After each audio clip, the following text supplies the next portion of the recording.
Manish Nigam, and in this video I'll give you the explanation of the lesson 2 from book Flamingo, and the name of the lesson is Lost Spring, stories of stolen childhood. And in this video I'll give you the explanation of the first part, that is sometimes I find a rupee in the garbage. Sometimes I find a rupee in the garbage is actually a story of a rag picker, that is Sahib. And this boy Sahib met with the writer, that is Anis Jung. Anis Jung is living in Delhi's outskirt, and in the outside of that house where she is living, the team of rag pickers come and they scrounged the garbage from there, and they just had their bags, polythene bags. They collected the garbage, and in the afternoon they returned back. What happened?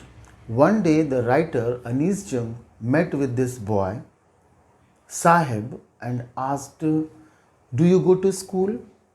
The boy replied that I don't have a school in my colony, in my surrounding, in my neighborhood.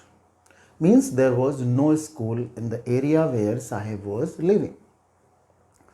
Now, so the writer jokingly said that if I open a school, would you like to come to my school? Sahib said, yes, of course I will. After few days, this boy Sahib again saw the writer and he ran towards her and asked, ma'am, what about your school? You told that if I open a school, would you join? So I am ready to join. And here the writer was embarrassed a bit because she had made actually a fake promise to the boy. Now the regular meeting of the writer and Sahib, the rag picker, was there, and the writer asked the boy, what is your name? He replied, my name is Sahib. Okay, and he said that his complete or full name was Sahib Alam. And you know the meaning of Sahib Alam? Lord of the universe. It is ironical actually. The name is Lord of Universe and the boy is picking the ranks. And author realized that the child must not be knowing the meaning of this word or meaning of his name. And if he knew the meaning, he was not going to believe that his name was Sahib Alam, the Lord of Universe. Now comes the second part, means you learn the chapter in parts, in bits. Now comes the second part, that from where this boy Sahib Alam come. Okay, this boy comes from Bangladesh in the year 1971. They were in Dhaka, and because of some natural calamity like the storm, their house, their field, everything was devastated, ruined, and in search of survival, in search of shelter, in search of food, they just escaped from there and reached to Delhi. And in the outskirts of Delhi, they live in a colony. You can imagine what type of colony they are living. It's only a tent, the small housements, the small huts, the small cottages made of mud, tarpaulin, tin. There is no sewage, there is no water supply, there is no drainage system. And the condition of these colonies are pathetic, miserable. They have nothing except the hutment, the cottage, and this earning by the garbage scrounging. Now comes the third part. The narrator decided that she would visit the house or meet the family member of Sahib Alam. And she said that I want to come to your meet with your family members. Sahib readily agreed. He said, okay, please come. And he took the narrator or the writer Anis Jung to Simapuri. Simapuri was actually the outskirt of Delhi. And in that outskirt, more than 10,000 rag pickers were living. And they all had come from Bangladesh, okay, Dhaka.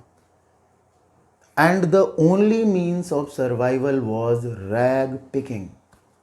collected the rag, the polythene, the bags, the broken plastic, or any other, collected it in that bag and sold it to the scrap dealers. So the narrator reached there and asked, she saw that the smell was very bad, foul smell, small houses. In one house, in one cottage, so many people were living. So she asked the members, why did you leave your beautiful place, which was full of greenery, which was full of rivers? So they said that it was a calamity, it was a natural calamity, which forced us to leave our native place.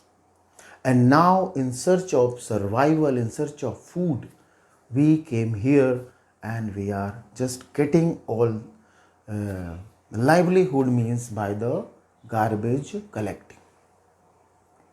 Now what happens, there was a lady in that group where Anis Jung was talking. There was a lady, elderly lady she was, and she wore a tattered sari. Tattered means torn. She wore a tattered sari and she replied that we left the place because of all such reasons, and now the only means of survival is this garbage collecting.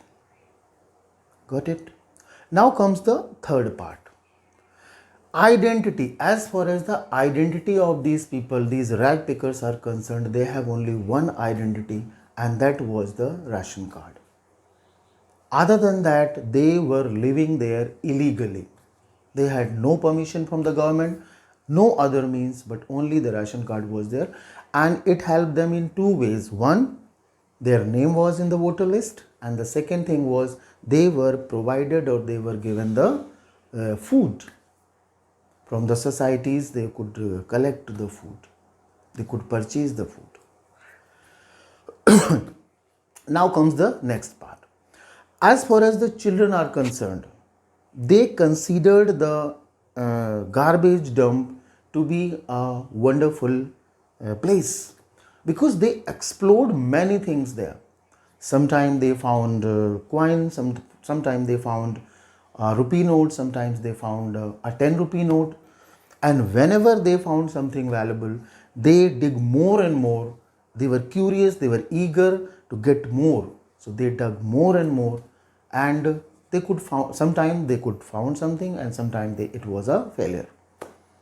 As far as the old people are concerned, they had only means of livelihood, and it was the garbage collection or garbage selling. Got it? Now the narrator's meeting with this family member was complete, and sorry.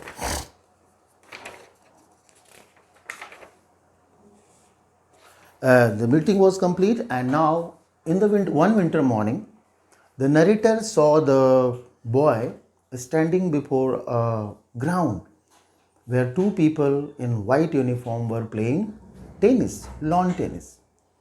And this boy was standing there holding a canister, a container, a box. And he was wearing a shoes, first time. And as far as this shoes story is concerned, let me clarify one thing. First time when the narrator met with this boy, Sahib, he was barefoot. And it had become the custom or the tradition of that community, the rag pickers community, that they remained barefoot. And it was an excuse actually to show their poverty, as they were poverty stricken. So it was an excuse for them to show their poverty. Narrator asked, why don't you wear the chappal or the slipper? So Sahib replied that Mama would not give it to me. It was kept in the shelf and she would not put it down. The other boy who was standing there, he said that if a mother allows him to wear, he would throw them off. So this time the narrator saw this boy wearing a tennis shoes, white tennis shoes. And he was watching the match. The two boys were playing inside. The narrator saw he was holding a canister.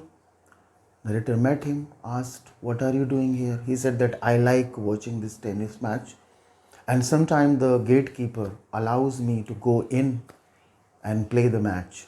I can just swing the bat. Okay, poor people are not allowed to go there. So sometimes I go when it is alone, when there is nobody, I go in and can swing the bat.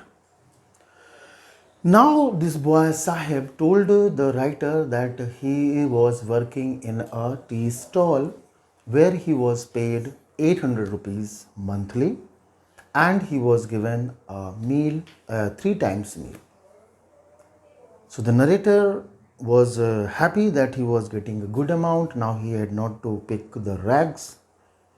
But narrator also saw the facial expression of the boy, Sahib, as he was disappointed. He did not have that carefree look which was there at the first time when he met with this boy. When he was collecting the garbage, just coming out as a bird in in the morning and in the afternoon after collecting everything, returned back to his home, his cottage. He was now burdened with the responsibility of tea stall. He was not his own master. He was actually the servant in that tea stall. Got it? Earlier, when he was working as a rag picker, he was his own master, but now he was a servant. So, this completes the explanation of the first part, that is, sometimes I find a rupee in the garbage, a lost spring. In the second video, I'll give you the second part of this story. Till then, thank you and God bless.